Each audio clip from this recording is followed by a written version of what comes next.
Hello and welcome to the PPW Podcast, bringing you news, views and interviews from the world of real estate, online marketplaces and proptech industries. My name is Harvey Hancock. I'm news editor at Online Marketplaces and I will be your host today. Welcome back, everyone. This is part 2 of our November news roundup. It's going to be good. We've got some interesting, juicy stories for you today. But before we get straight into it, a couple of things. Spotify, we've been struggling to upload some of our podcasts up there, but we did manage to get that fixed at the start of this week. We've got 3 podcasts being published all on Spotify this week, one day after another. So you'll get your fix sooner rather than later. Another thing, we've been working on a nice, interesting piece of content called the 7 trends that we think are going to be dominating the industry in 2025 and beyond. In fact, it's probably worth a podcast episode in and of itself, but for now, it's just available on onlinemarketplaces.com. Read it for free. Enjoy it. It all comes from the messages we were hearing at the conference in October. So very fun. And one more thing before we get into the news roundup. We want to try and get some feedback from you guys. So in the next few days, I'm going to be trying to whip up an email and send it to hopefully some friendlies and some listeners of the podcast and see what you guys want from our podcasts next year. It's been a good pilot this year, 2024. We've done about 50 episodes now, and people are still listening. So we're happy to see that things are going well, but we want to improve it, right? So, and there's only one way to improve a podcast, and that's by introducing the abominable Simon Baker. Simon, how are you doing? Yes. I'm very well, thanks. The only word that I think of abominable is with snowman. And I got to say, it's cold outside, so it's getting in that direction. It is getting cold outside. I'm in my thick jumper today and grateful for it. Right then, Simon, we've got part 2 of a news roundup to get on with. So where would you like to start today? Let's start with Scout 24. Scout 24. Talk to me about Scout 24, Simon. Okay, so results have come out. I think you've got the numbers in front of you there. I don't have them in front of me at the moment. So you've landed me in that one. But I think their revenue's up around about 10%. 8.5%. 8.5, well, close enough off the top of my head. And I was actually checking out the market reaction, which I always sort of a good place to start, right? If we go back to sort of mid-August timeframe, the shares were trundling around about 65, 66, 67 euros. It's up to 84. So the market's sort of really liking where Scout 24 is going.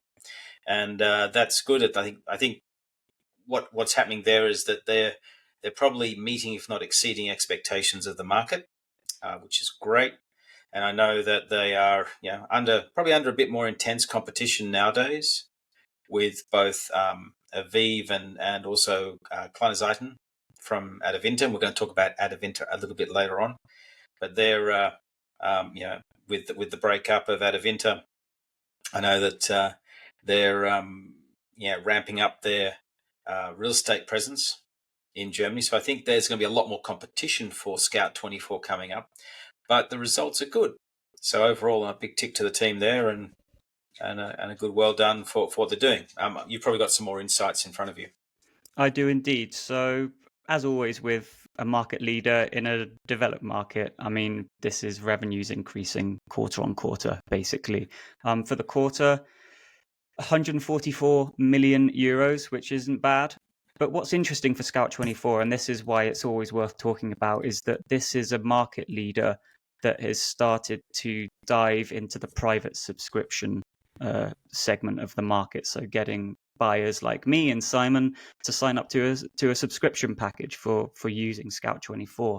And these private subscriptions are now contributing basically 25% of all revenues for Scout 24.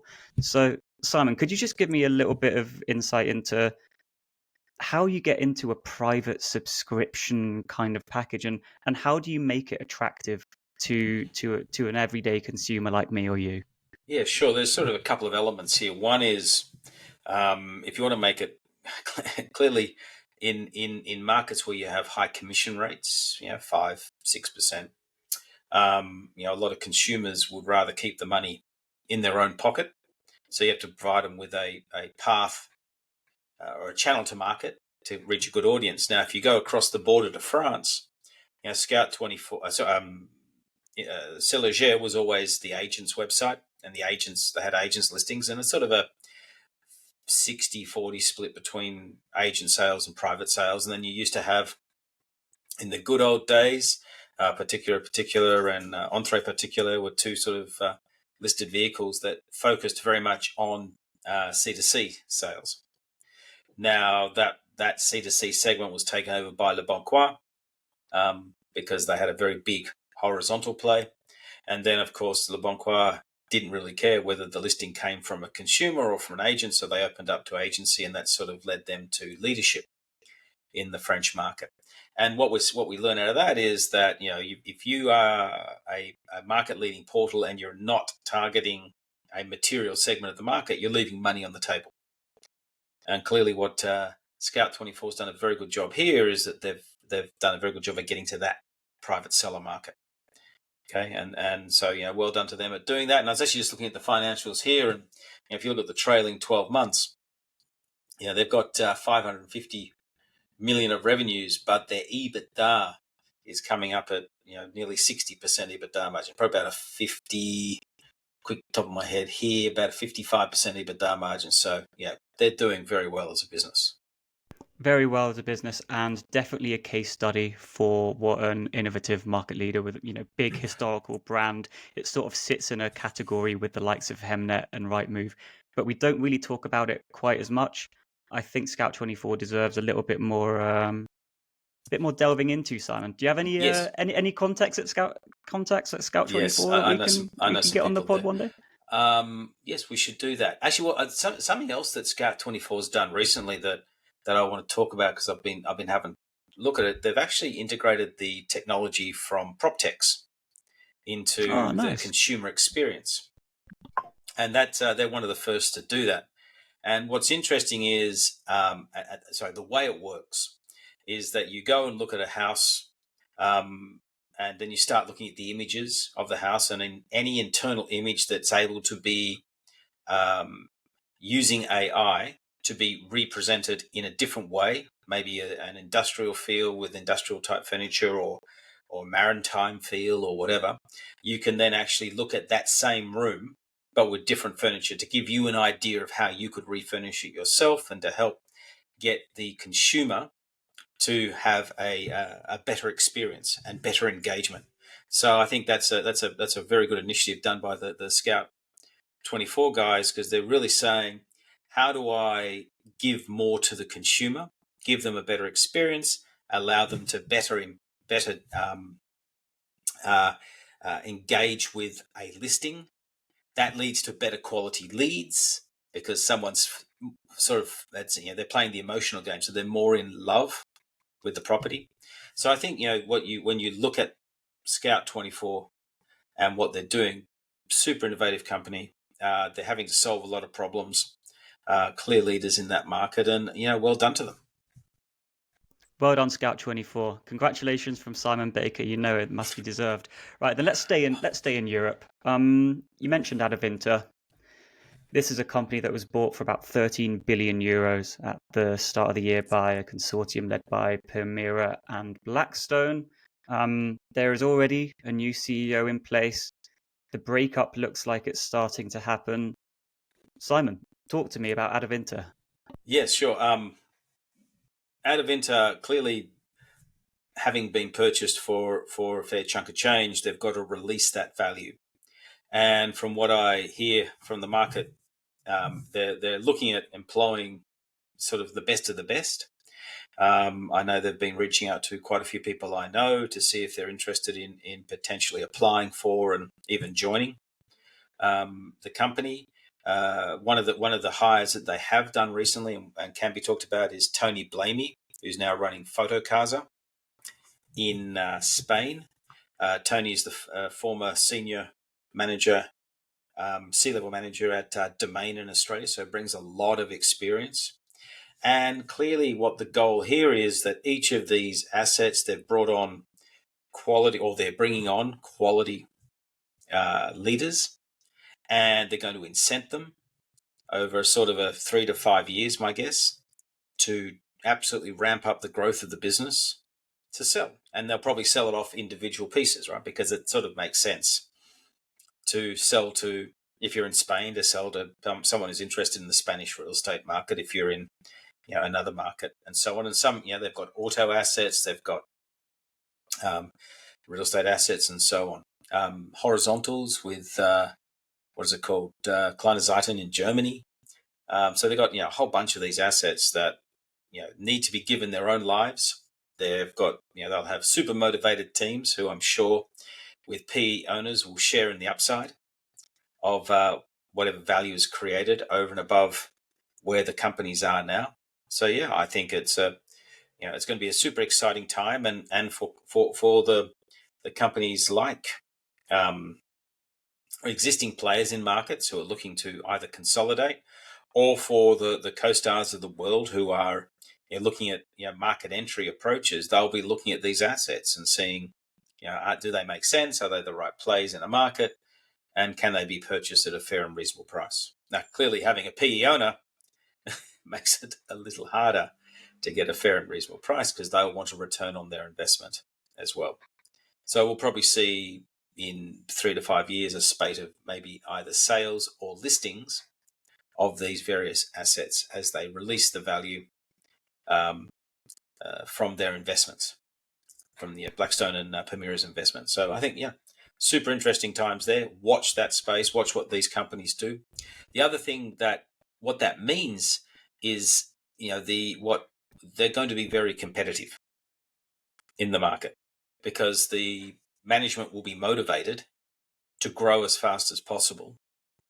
So I think if you're in Spain and Fotocasa is the number 2 player there, if you're Idealista, that's going to be aggressive growth from Fotocasa, and clearly they're going to try to take some market share away from Idealista. And the same will happen in the various markets out there that Adevinta had assets. So watch this space. I think it's going to get quite competitive. They're certainly going to be given access to money to grow the businesses from Adevinta, the old Adevinta businesses. So yeah, interesting times. Interesting times at Adevinta. Let's jump over to Japan. Lifull Connect. I always forget which one is which, but Simon, there's some interesting stuff going on at Lifull, in that it looks like Lifull Connect wants to basically divest, or at least spend less time on, its aggregator businesses, its overseas segment, which actually struggled quite a lot in the recent financials. I'll get the numbers up in a second. There's also a new management team or something along those lines at Lifull, in that it looks like the guys at Fazwaz, who are owned by Lifull, have basically been given the directive that, okay, we're going to hand over management of Lifull to you guys because you guys are better at running real estate portals. Can you just give us a bit of context into what's going on here? And lots of unpacking needed. Exactly. Okay, so over to you.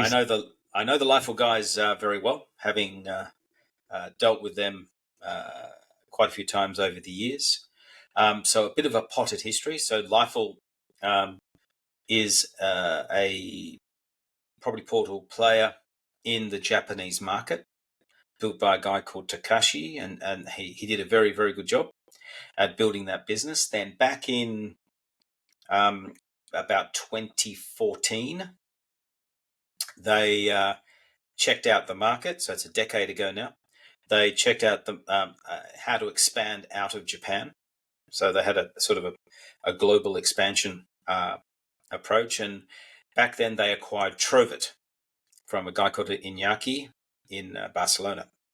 And Trovit sort of became the cornerstone of their international expansion strategy. Now, Trovit is a vertical search business, which means that they generate leads to go to portals, go to franchise group sites, and so on around the world in about 30 different countries across cars, jobs, and homes. That's a summary. Simultaneously, I was chairman of a company called the Matula Group, which was a competitor to Trovit. That's how we know a lot about this. And then in 2019, Lifull bought the Matula Group. Can't remember how much, about 150 million euros, maybe, somewhere around that number. And it was as we were listed on the Australian Stock Exchange at that point. So we had a Spanish company doing vertical search around the world, being listed on the Australian Stock Exchange, being sold to a Japanese stock exchange listed company. As you can see, that was a non-trivial transaction that actually probably took nearly 2 years from first conversation to final closing. It's just complexity in that deal. So then they created a business called Lifull Connect. So Lifull Connect was 100%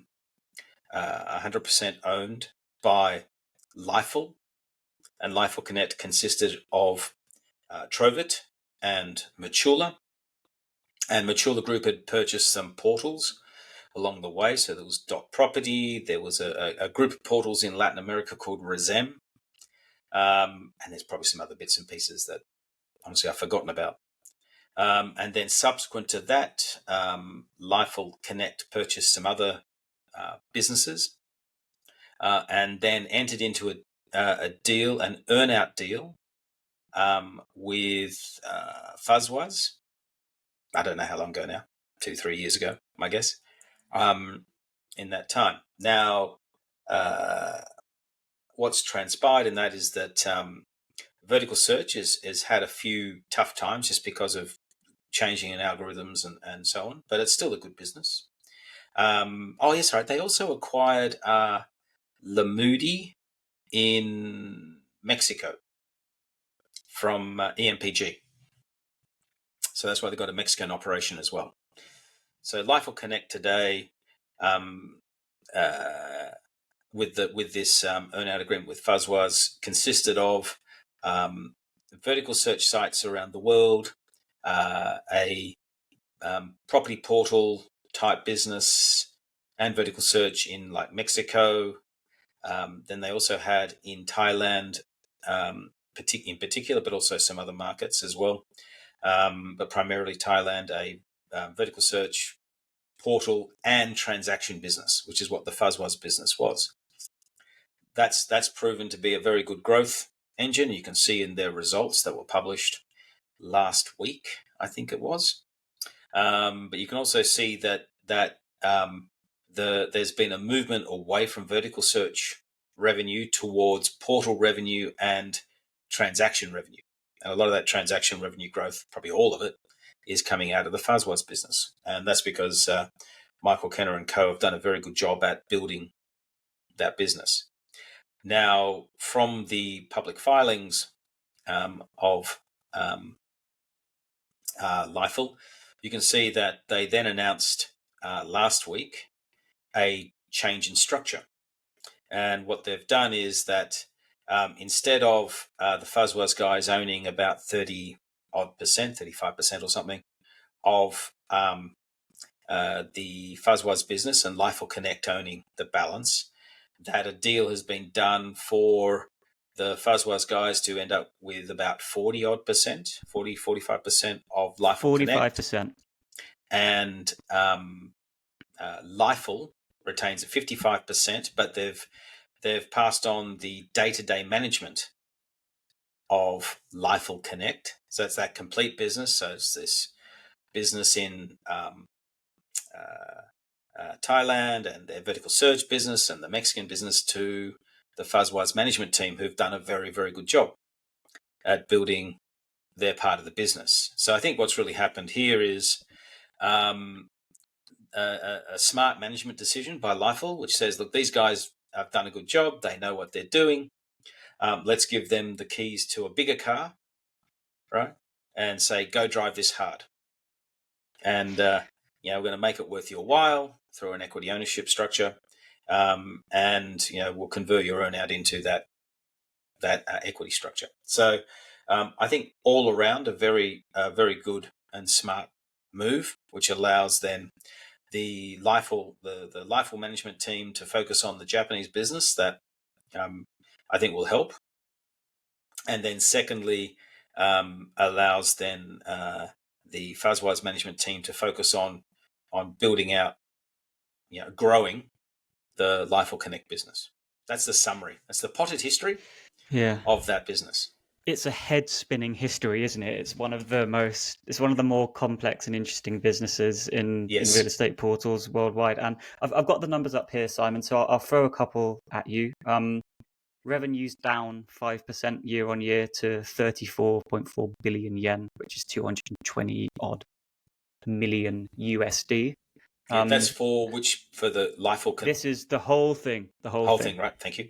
So, but this is where it starts getting more troubling, is that net losses for the year have reached 20 million USD from a profit of 11 million last year. So they've got a big swing, 30 million downward swing for revenues. And the overseas segment losses widened to 1.4 billion from revenues of 8.1 billion. So this is not what we would call a healthy financial business at the moment. Is that fair to say, Simon? The way I think about it is, from my reading of those financials, a lot of that loss is a write-down, which means impairment loss. Impairment loss, yes. So it's not a cash loss. It's not like the cash is. It's not like $20 million US cash has gone out of the business. It's just a write-down of the value of an asset, and that happens all the time. Can you just give me a quick understanding of why a company would have to put down an impairment loss of the equivalent of 25 million USD?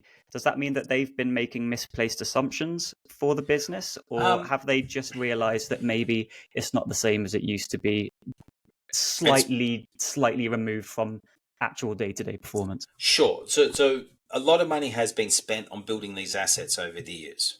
Okay, they bought the Maturla Group, they bought Trovit. I don't know the total amount, but it's probably more than $200 million in reality.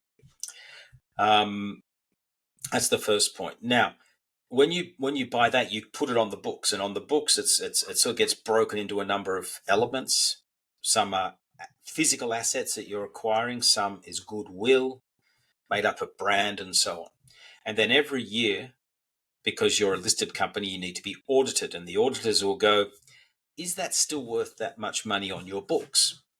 And so you then go in and you build a business plan projecting forward to either say, yes, it is still worth that on the books, or no, it's not. And then you tend to have a bit of a debate with the auditors because you think it is worth that amount because you don't want to write down the money. And the auditors, of course, want to make sure that it's accurate. Okay. And the auditors, of course, are always conservative. So you sometimes get a little bit of a building of heads. And I've been in this situation many, many times. So then you go, well, you then, based on your projections, and then you'll do one for 1 year, then you'll come back the next year and do another, and they'll look back at the previous one to see if you've hit the projections. And if you miss your projections over time, then the auditors will insist that you write down the value of the asset. Doesn't mean it goes to zero, but it's now worth less, which means that it's reflecting more of what is really happening rather than what you hope will happen.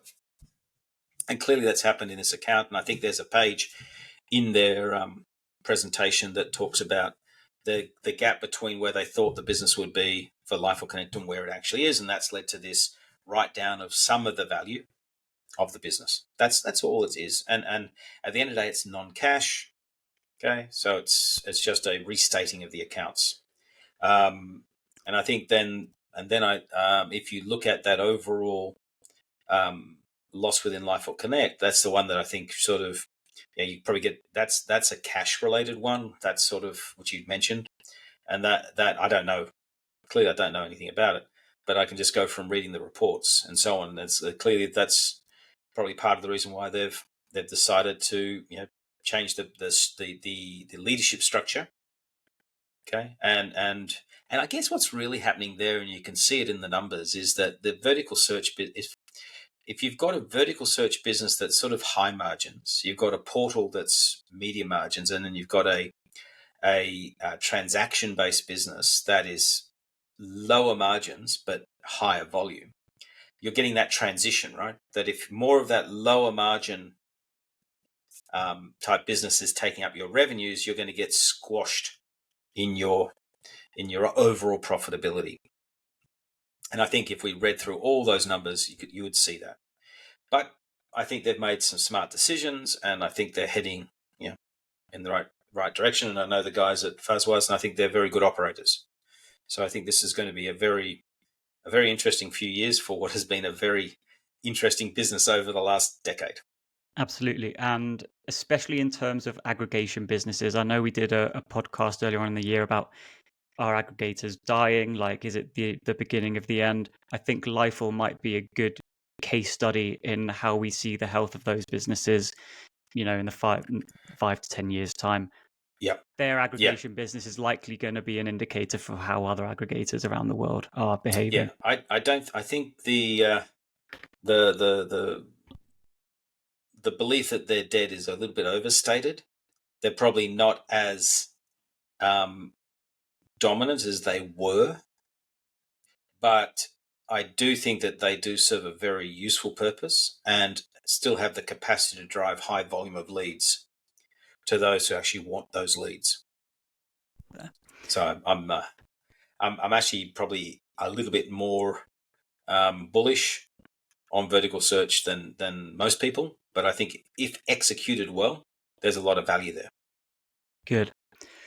Right, then we're going to stick with Lifull for one more before we've got one more mini story at the end. But Lifull did a survey of its employees recently. It surveyed, how many was it? Can't remember how many people it was, but basically 82% of people at Lifull, workers at Lifull, basically said generative AI is making us more productive and better at our jobs. This is a really interesting survey, and I'm going to read a couple of bits and pieces, Simon, just to give you a bit of a flavor for what these employees particularly said was helping them.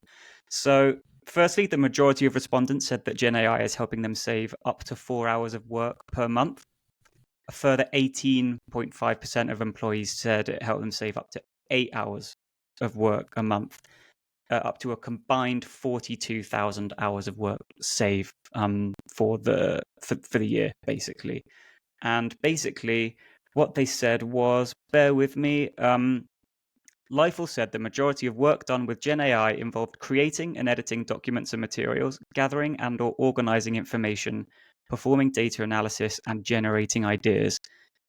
Simon, there are so many uses for Gen AI, and it looks like it's actually having a real effect on the productivity of big businesses around the world.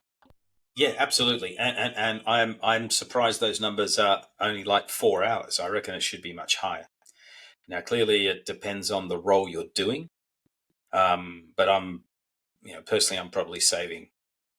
I've lost track of how many hours. It is a lot of time, and what I find the best way to use AI is probably from our perspective, probably threefold. One is I'll write the occasional article, but I no longer have to wordsmith the article. I just have to get the key thoughts down, and I'll allow generative AI to take those key thoughts and put them into intelligent sentences. That's the first thing. That saves a chunk of time. The second is I'm in now the habit of recording my meetings with people, and I make sure that if I talk to 3 different companies in a day, I'll save the recordings. Clearly, I tell people, but I put them into things like Notebook LM and so on. And then as I aggregate those conversations, so if I talk to someone, 3 times in a month, I've got 3 lots of conversations. I can then start to when I start the next conversation with them, I'm starting a long way ahead. It helps me reminds me of some of the details of the conversation, and I always share the summaries with the people too, so that we go, okay, yeah, that's what we agreed. And often we'll agree, well, I'll do this and you do that, and I'll get this, I'll put you in touch with this person, and then you get onto your next task and you've forgotten what you said you were going to do. Okay. I don't know if that's a function of being busy or just getting older, but it does help dramatically. And then I'm finding that AI is becoming very useful in some of the video and the audio and the content creation in general. It doesn't mean you're out of a job, just for clarity's sake, but it does make life a lot easier. So, for example, we do these videos; they get put up onto YouTube. You've got to write show notes. Now you don't. Now you just drag and drop the URL into something like Swell AI, and it does it all for you. And I know you commented the other day about show notes for the conference videos, and it chews up a few days of stuffing around. Now it's going to chew up an hour, right? 2 hours of just dragging and dropping and cutting and pasting. And that to me is 100%. low value work. The high value work is the research you're doing and us talking like this. You don't replace that. But Absolutely. then the content that derives out of it, anyone else can replace that.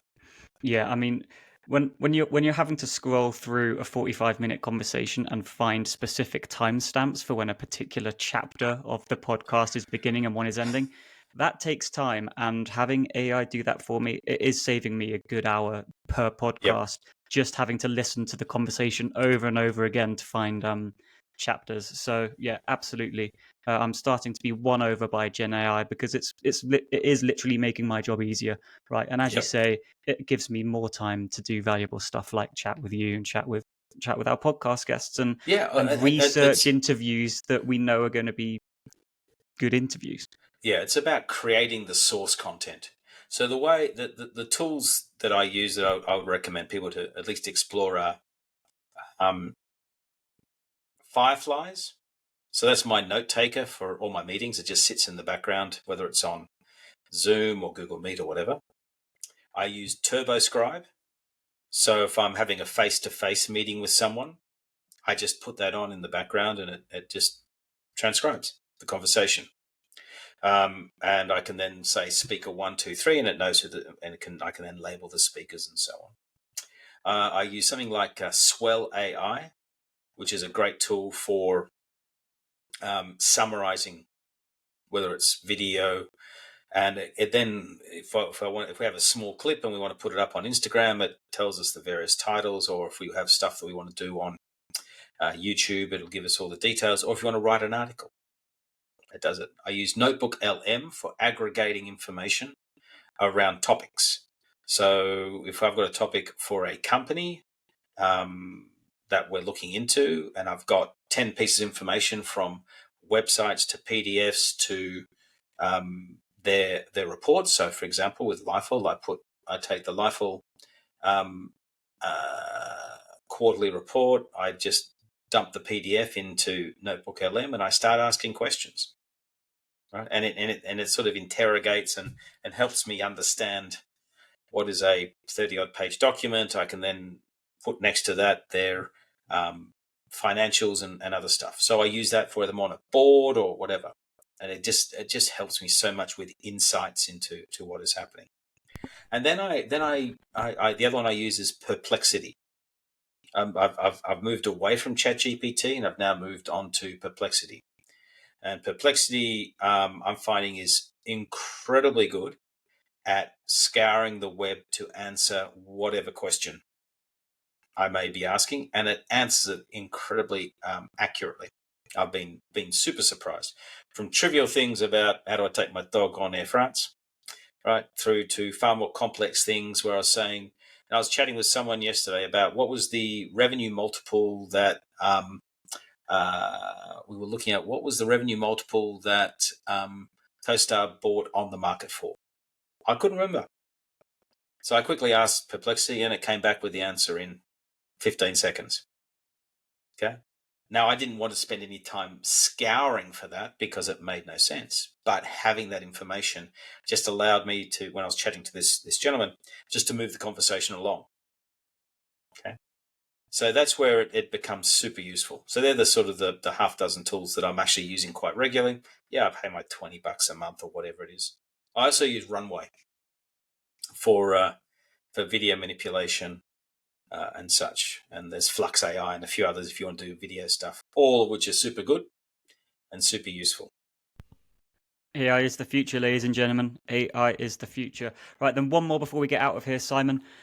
CoStar, they cannot stay out of the headlines. They have expanded their London HQ. They are taking Europe and the UK very seriously indeed, and they plan on starting to send staff to an expanded London office, for which they have taken a 10-year lease by the end of next year. CoStar, it's not going away, is it?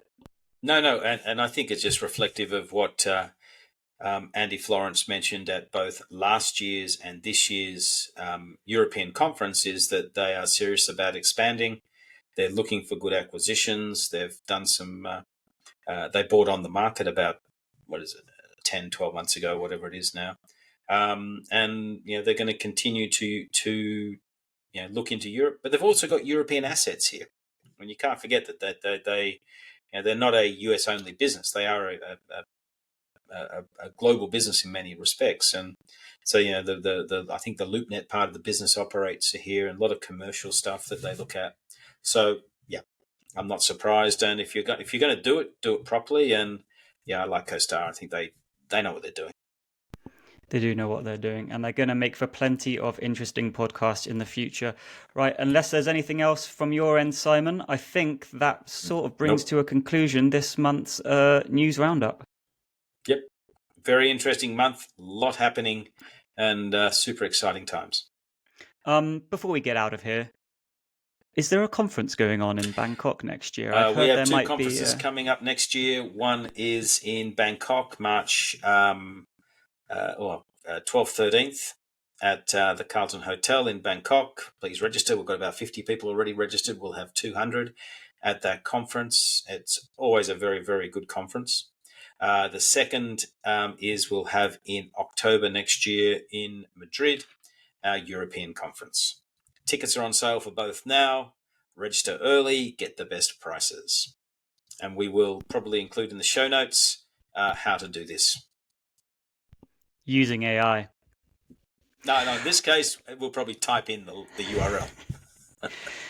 Right then, that brings us to the end, ladies and gentlemen. From me, it's goodbye. From Simon Baker.